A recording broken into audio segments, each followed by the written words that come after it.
The dance was not a betrayal. It was the only way to move the boss's wife before the bullet reached the chair she had been ordered not to leave. The Romano Masquerade Ball had reached its most beautiful hour. The chandeliers burned bright above the marble floor.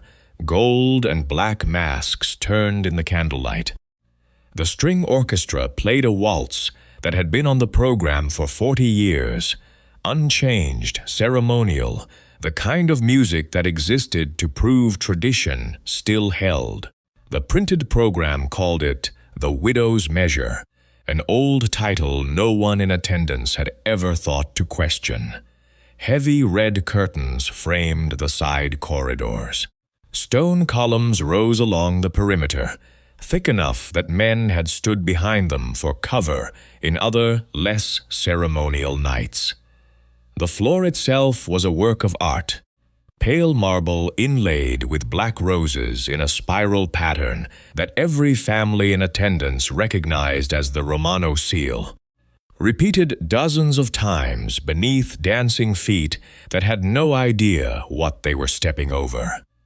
This was the night the allied families came to see one thing that the house still held, that the boss still sat where a boss should sit and his wife still sat beside him. Proof that nothing inside the family had cracked. Mira Romano sat in the honor chair beside her husband. She had been told not to leave it. Soren Vale stood behind her, exactly where his duty required.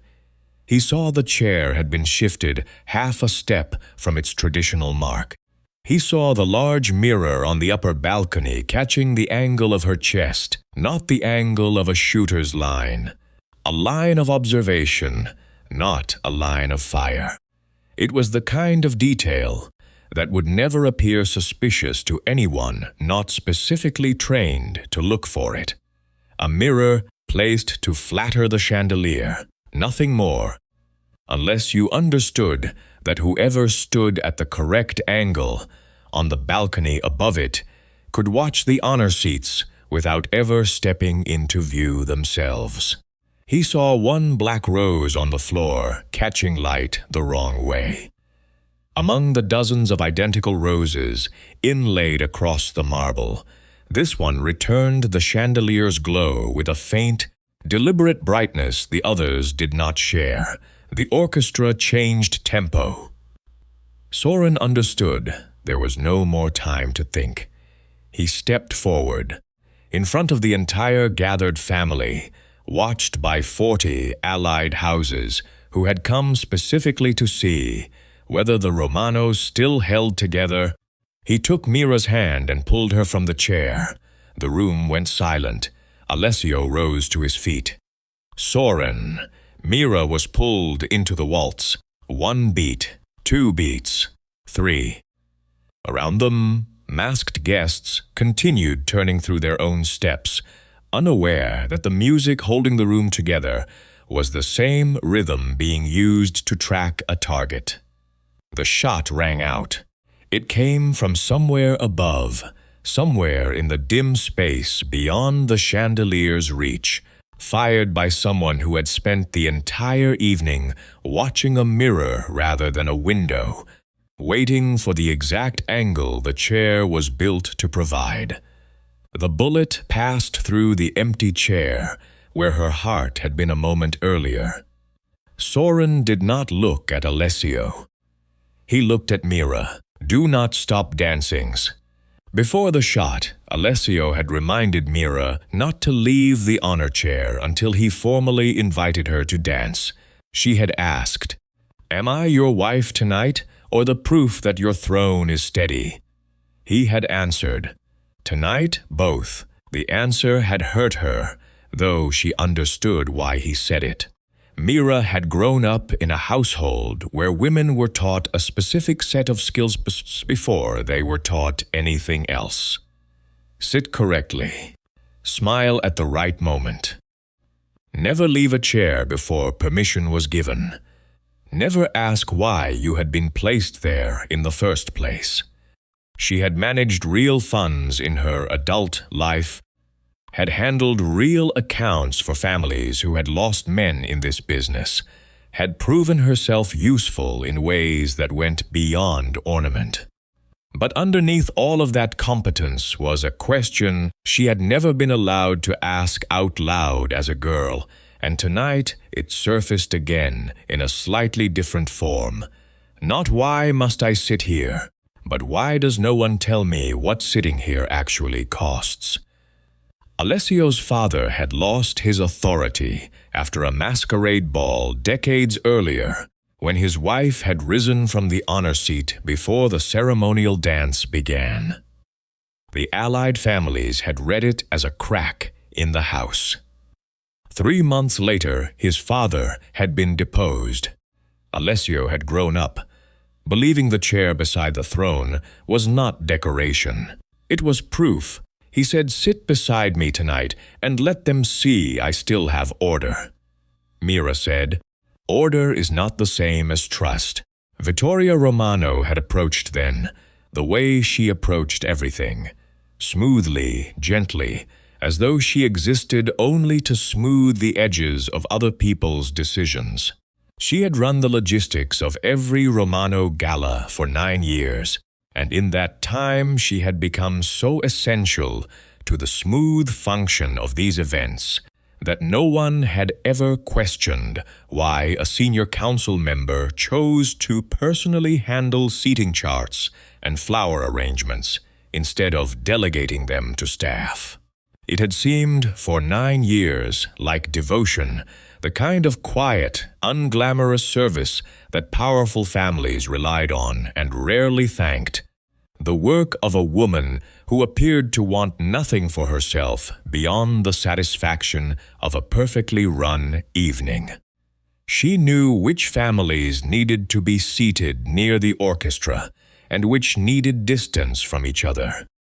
She knew which centerpieces signaled wealth and which signaled restraint. Tonight, the room believed, as it always did, that her careful hand was the reason nothing ever went wrong at a Romano event. She reminded them the families were watching that a wife who left the chair before the invitation would make the Romano house look unsteady. Soren had watched Mira touch her ring lightly while Vittoria spoke. He had not yet known what the ring contained, but he had noticed Vittoria's eyes go to it too.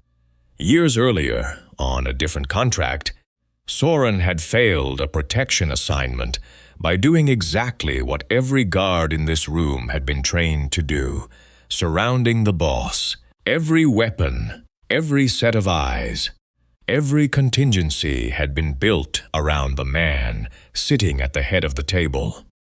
The assassin that night had not gone for the boss. He had gone for the accountant standing quietly near the wall, the man who held the only working copy of a ledger that mattered more to the family's survival than the boss's own life did in that particular crisis. The boss had lived. The family had collapsed within the year because the wrong person had been protected. Soren had carried that lesson into every room since. The most important person was rarely the one everyone was looking at. Soren did not look at Mira the way a man looked at a woman. He looked at the hall the way he looked at every room he was assigned to hold.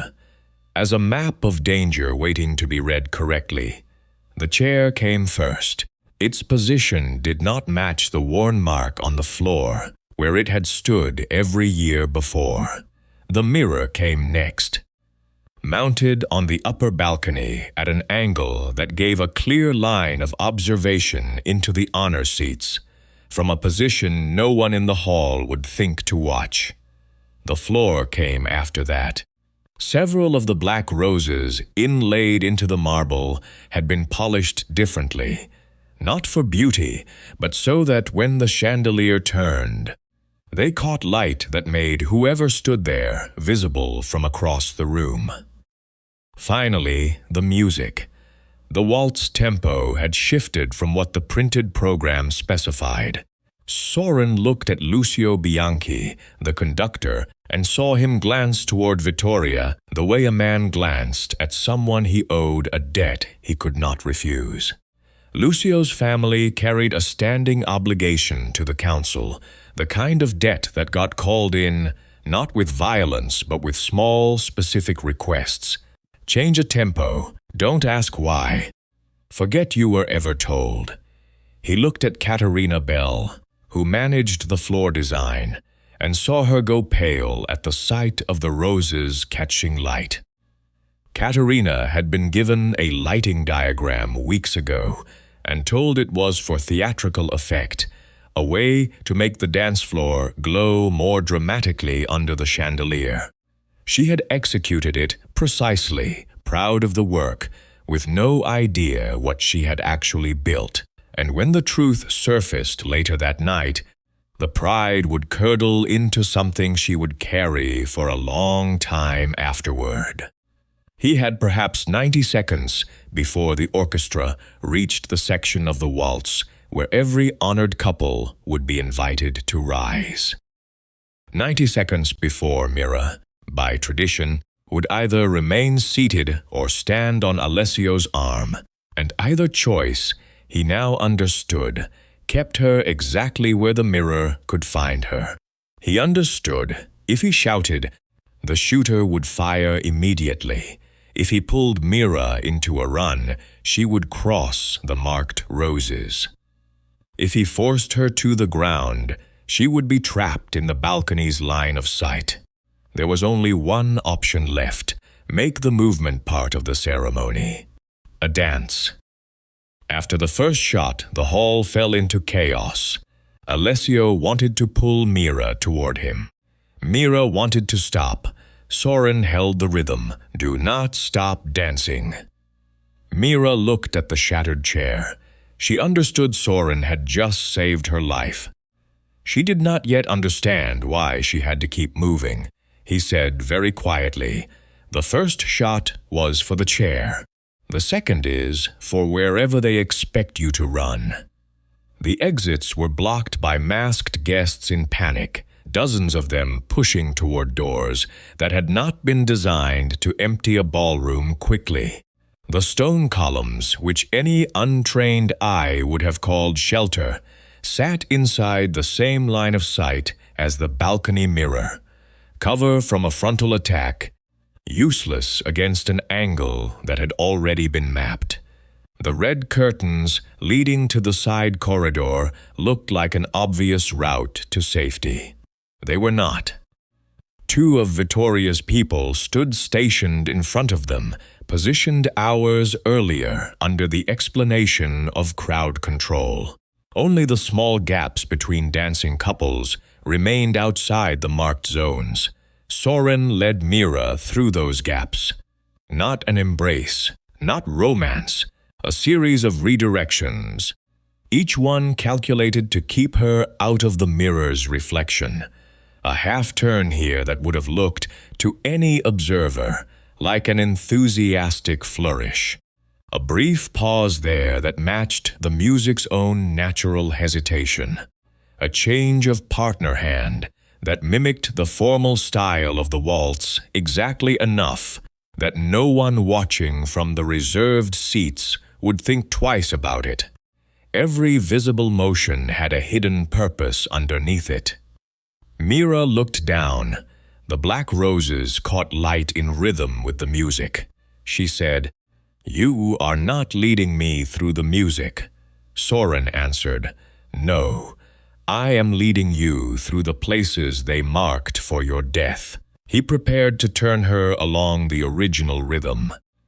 Mira saw a black rose behind him catch a flash of light. She shifted her own weight first, pulling the turn the opposite direction. A pane of glass behind that exact point shattered from the second shot. Soren looked at her. She said quietly, "I see them now." From that moment, she was no longer only being led. She found herself watching the chandelier's slow rotation and calculating the way Soren must have been calculating for the last several minutes. which roses would catch the light next and when. No one had ever taught her to read a room this way. She had been taught to be read by one, to sit still long enough for it to form an opinion of her. There was a difference, she realized now, watching the floor turn beneath her feet, between being looked at and being seen. Every year she had spent in the honor chair, she had been looked at. Tonight, for the first time, she was being asked to see. It was strange. She would think later how quickly fear could turn into method if a person was given even one small reason to believe survival was a skill rather than luck. Something that could be learned in real time, rather than simply hoped for. She was reading the floor with him. Alessio ordered the doors locked. The council insisted the assassin had been aiming for the boss. Soren pointed to the chair. The line of fire had not crossed Alessio's throne. It had crossed the exact position of Mira's heart. Mira touched her ring. She remembered Vittoria, once asking whether she removed it at night. She remembered Lucio glancing at it when the music began. She remembered Alessio calling it a token of trust. She said, "This is about the key." Alessio went still. She looked at him. "What key, Alessio?" His silence was the answer. Vittoria moved quickly. She said Soren had touched the boss's wife in front of the entire family. She said if Alessio did not act, the Romano name would be mocked by every allied house. Several council members agreed immediately. It was easier for them to accept a scandal than to accept that the boss's wife had been the true target, because that would mean the family had let her carry a secret it never bothered to protect. Vittoria said, "A guard who dances with the boss's wife is not protecting honor. He is stealing it in public." Soren did not speak a feeling. He said, "I did not ask her to dance because I forgot who she belonged beside. I asked because the chair already belonged to the bullet." Mira stepped forward. "He did not take me from my husband. He took me from a line of fire my husband did not know existed." The room went quiet at that. It cleared Soren, but it also forced Alessio to face what he had failed to do. Vittoria pushed harder. She said if Alessio did not order Soren removed, every family present would believe a guard could lay hands on a boss's wife and survive it. The council demanded an immediate verdict. Alessio looked at Soren, at Mira, at the shattered chair. His pride and his fear of losing authority collided. He had watched his father lose everything over a single visible crack in family order. He had spent his entire tenure as boss making sure no one could ever say the same thing about him. A guard touching his wife in front of 40 allied families, regardless of the reason, was exactly the kind of crack his father's enemies had used to justify a coup. He knew, somewhere beneath the immediate fear, that the chair had been shot, and that meant something. He looked at the 40 faces watching him from the reserved rows, men who had traveled from territories that bordered Romano land, men who would go home tonight and report exactly what kind of authority they had witnessed. A boss who hesitated in front of his own council looked weaker than a boss who acted, even if the action was wrong. But knowing it and acting on it in front of a room that wanted blood were two different things. He said, "Take him out." The guards disarmed Soren. He did not resist. Mira stepped between them. "If you punish the man who moved me, you protect the person who aimed at me." "Vittoria," said Mira, had been manipulated by her guard. Mira removed the ring from her finger. Then stop looking at his hand on mine and start asking why everyone wanted this ring to leave my finger. Alessio could no longer avoid it. Mira demanded the truth. Alessio admitted the ring contained an encrypted half-key to the Romano Black account. He explained, haltingly, what the account held. Not simply money. Ransom funds for hostages. A list of every family the Romanos had ever sworn to protect. Evidence against council members who had betrayed past agreements. Records of transactions no one outside the immediate family was meant to see. 2 half-keys were required to open it. He held one. She had been carrying the other on her finger for 3 years, believing it was nothing more than a wedding gift with sentimental weight. She looked at him. You trusted me with the key, but not with the danger. He had no answer, she continued. If my life is the lock, then I deserve to know what door I am guarding. Alessio used his half-key. Mira used the half-key hidden in the ring. Together, before the council, they opened a portion of the emergency ledger. Not the full account, only the audit section, the proof chain assembled in 4 layers. First, the chair and the mirror. Caterina confirmed Vittoria had ordered the chair moved from its traditional mark.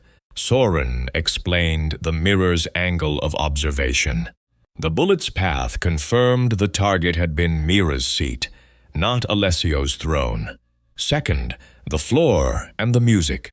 Caterina confirmed the black roses had been polished according to a layout Vittoria provided. Lucio confirmed the waltz tempo had been altered under Vittoria's pressure.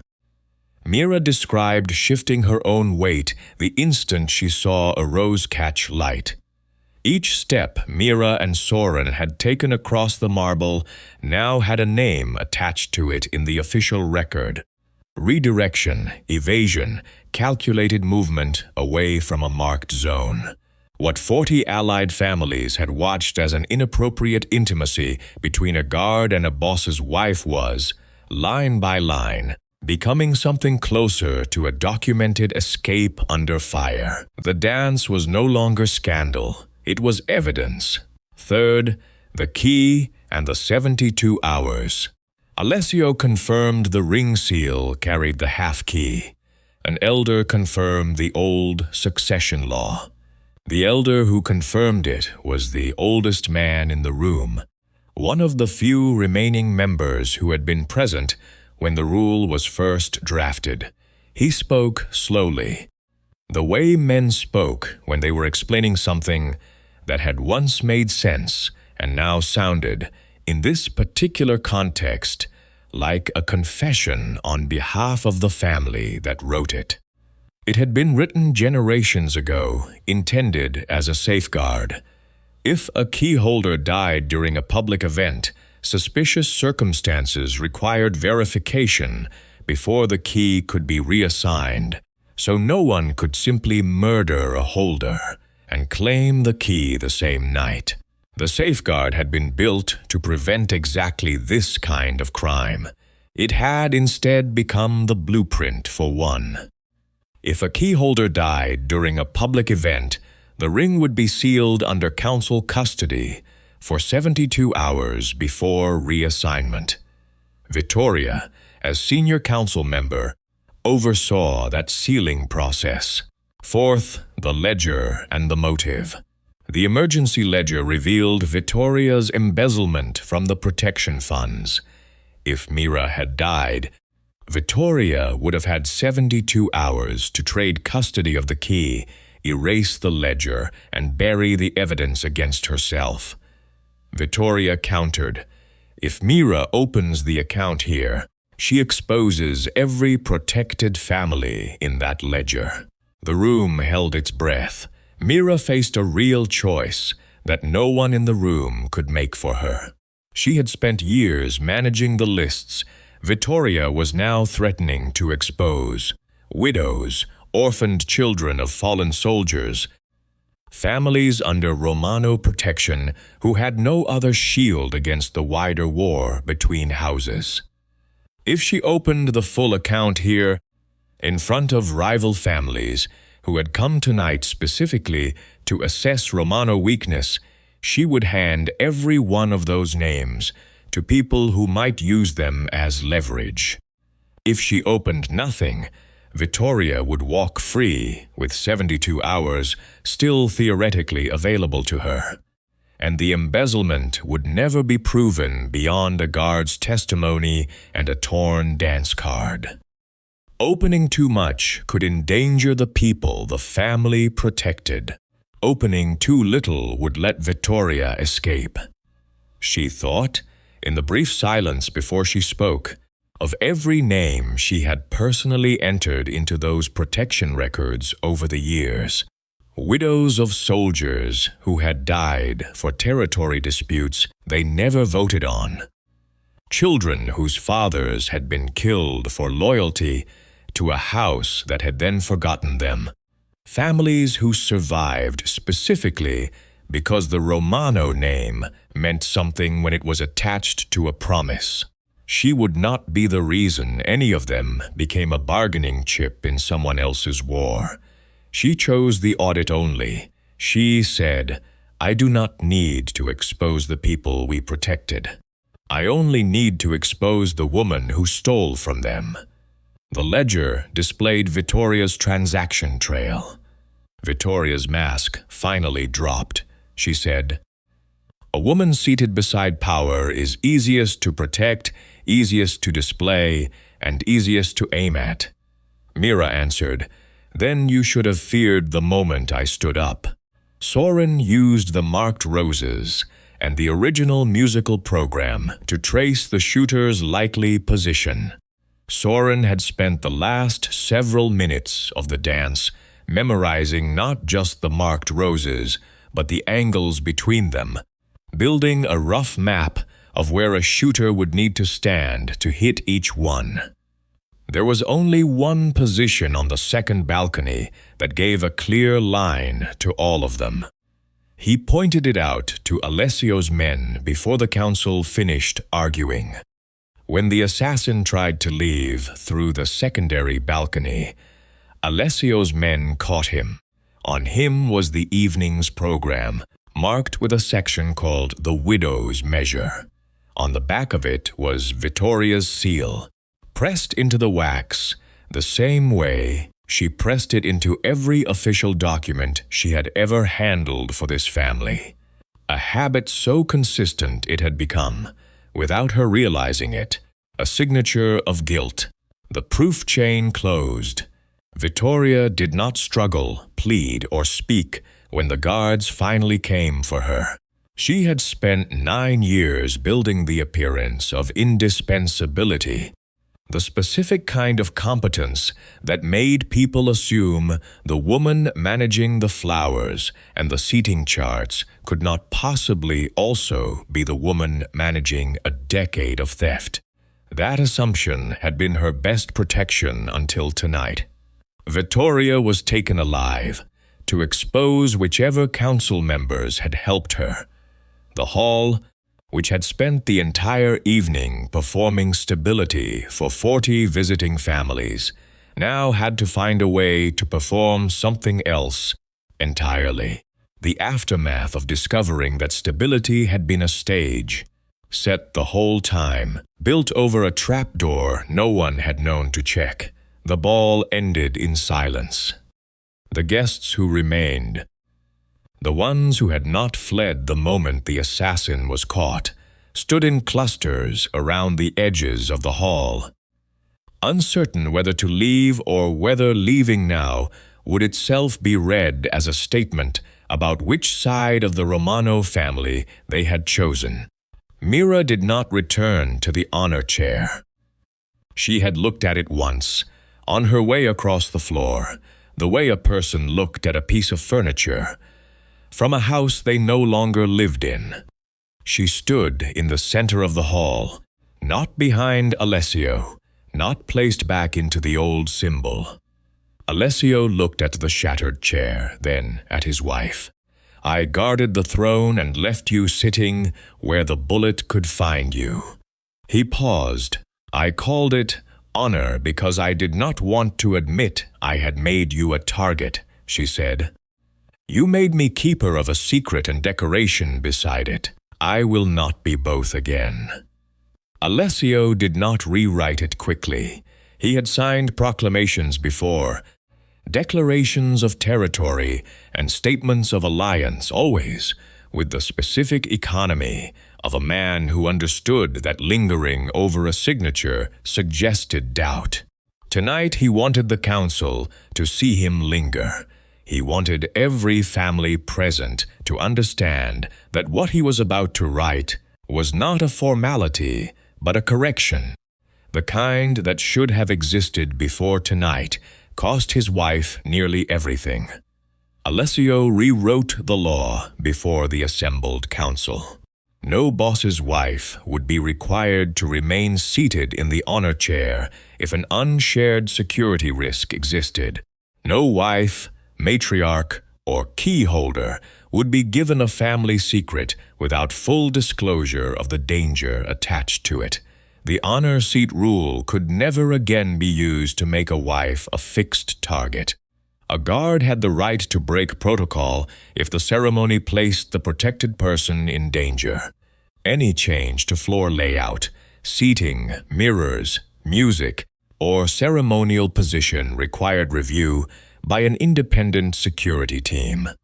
A key holder for any family account had the right to know the contents, the risks, and the right to refuse the key if it made her a target. Alessio looked at Soren. "You touched my wife in front of my family." Soren answered, "No, I moved your wife before the bullet could." Mira looked at Soren. "You did not ask me to dance." He lowered his head. "No, I asked you to live." She turned to Alessio. "From now on, I do not sit beside secrets I am not allowed to understand." Mira Romano was ordered to sit beside the throne so the family could admire its stability. But the assassin did not aim at the throne. He aimed at the woman made still beside it. Soren Vale did not dance with the boss's wife because he forgot the line between duty and desire. He danced with her because every step was the difference between a marked floor and a living woman. By dawn, the Romano family learned a rule every empire should fear. A wife is not protected because she is seated beside power. A secret is not safe because it is hidden in her hands. And no woman should be made the keeper of a key without being told, plainly and in full, who is willing to kill her for it. The shattered honor chair was removed from the hall before sunrise. No one asked where it went. No one suggested replacing it. The absence sat there for everyone to notice, a gap in the symmetry of the hall, the way a missing tooth remains visible in an otherwise perfect smile, impossible to look away from once you knew it was gone.